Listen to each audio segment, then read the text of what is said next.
Hello chess lovers, Suren here, and in this video I want to share with you a very dramatic game from 2019 St. Louis Rapid and Blitz, where the white piece is playing the reigning world chess champion Magnus Carlsen and his opponent is Armenian chess grandmaster Levon Aronian. This game was played in rapid section in round 5 and Carlsen opened up with d4. Aronian responded with knight f6, knight f3, d5, bishop f4. Carlsen goes for his beloved London system. Despite the fact that this opening comprises a smaller body of opening theory, this can become very problematic for black. Aronian responded with e6, e3, bishop d6, bishop g3, black castles kingside, knight d2, b6, c3, bishop b7, and white is just putting his pieces on very standard squares. Bishop d3, knight d7, queen c2, bishop takes g3, h takes g3. Already the pawn on h7 is hanging, that's why we have h6. Rook h4. Later this rook can be very useful when switching it into the attack from the foreflank, and also at some point white can double up his rooks on the h file. Meanwhile, Aronian is advancing on the queen side by going for c5, which can allow him to free his position. Knight e5, rook c8, f4, a6, a4. White is preventing any possible counterplay by black on the queen side.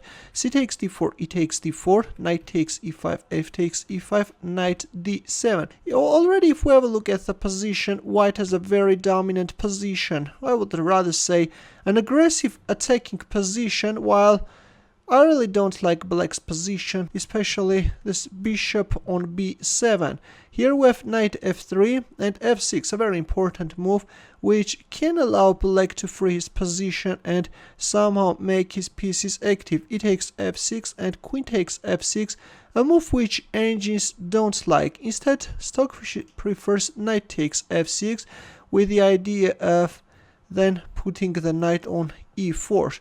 Neutralizing any possible threats from b1, h7 diagonal. If bishop takes e4, then d takes e4, and in this case black is doing better, and the question arises, where is white going to put his king?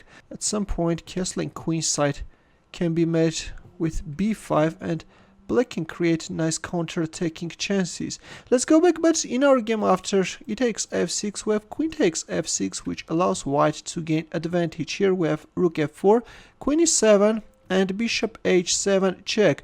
Well, Carlsen is choosing a line which according to him would bring him a quick victory, but it turns out that the line chosen by him steps into a very nasty trap. Instead of announcing this check, it was better to exchange the rooks and then castle queenside, and still white is maintaining a strong attacking position. The light squares around black king is weakened and white can use them very successfully. But in our game, after queen e7 we have bishop h7 check, and after king h8 we have knight h4. At this point still it was not too late to go for rook takes f8 and then move back the bishop on d3, but even in this case still Carlsen overlooked the powerful defensive resource by black. Now on the surface it looks like that black's position is totally lost because the threat is knight g6 check, and it's not quite clear how is black going to defend, but Carlsen miscalculated and he saw black's defense only after rook takes f4. Yes, with this move black is inviting white to announce this check and win his queen.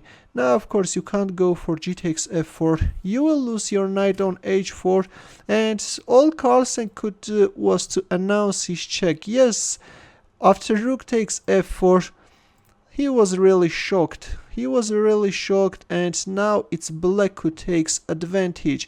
Here Aronian captured on h7, that was actually forced, right? After which Carlsen won the queen with a discovered check, but there it goes. Now Aronian pulls out that powerful defensive move, rook e4 check to white's discovered check. Black is answering with a check, and the one who is in trouble now is Magnus Carlsen. Now if a move like king f1, then rook e8 is coming, and turns out that the knight on e7 is trapped. If rook e1, then rook takes e7, and black is doing great with rook and 2 minor pieces. Of course, black has an advantage and black can convert this easily. That's why after rook e4 check, Carlsen decided to give back his queen and try his luck in the endgame with a rook against 2 minor pieces, but there is no way out, you know. It turns out that at this point already black is winning. Yes, black is winning. There it goes. We have e5, a very important move, which is breaking into pieces white's pawn structure. And now we first see a5. Black is first looking up the position on the queen side. This pawn on e5 is an easy target that can be captured at any moment. We have knight takes e5, rook d4, bishop e6, rook takes e4, knight takes e4, king e2, knight d6, rook f4 check, king e7, king d3, knight b7, and it was in here that Carlsen resigned. Yes, this knight is now coming on c5 square. Let's just make a random move, for example. Let's centralize the king. Then knight c5 is coming, and at some point this bishop can also join the attack, and black can start munching white pawns one after another. That's going to be a quick victory by black. That's why, understanding that his position is hopeless and there is no defense against this powerful bishop and knight, which are managing to cooperate pretty successfully. After knight b7, Magnus Carlsen resigned. Well, this was definitely shocking for Carlsen. Aronian managed to calculate one move ahead, and that played an important, I would rather say a decisive role in this game. The reigning world chess champion fell victim to that nasty trap. Well, in the end, let's also solve a chess puzzle. The task is to find a winning move for white.